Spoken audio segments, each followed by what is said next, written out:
How's it going, Ram fans? I'm Sydney Wicker here with Jessica Mendoza, and we're here at Cameron Indoor as CSU is preparing to take on Duke for the first time since 2011. Jessica, going into this game, there's a lot of pressure on CSU, but there's also a lot of pressure on Duke. What should we expect to see from both teams today? Yeah, definitely a lot of pressure. I think it'll be very interesting to see how CSU handles the Cameron Crazies here in Cameron Indoor. It's going to be a lot of pressure, so it'll be very interesting to see how they handle that.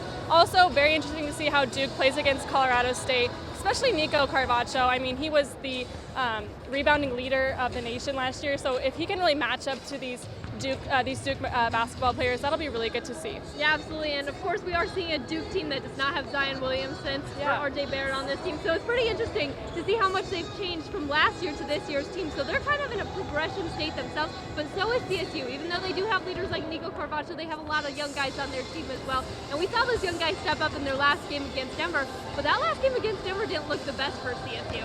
No, they definitely kept letting Denver back in the door. I think it'll be really big to see if CSU can come out strong. The last time that they played Duke, they were only able to score 30 points in the first half.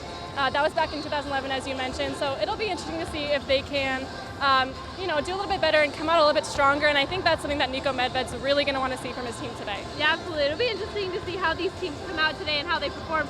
But the one thing we've been talking about all day is the Cameron Indoor craziness. You mentioned that a little bit. But if CSU can stand all that wildness here in Duke tonight, I think they'll have a lot of success throughout the season. What do you think? Yeah, I definitely agree. I think it'll definitely be a good teller. If they can stick with these guys at all tonight, it'll be very impressive.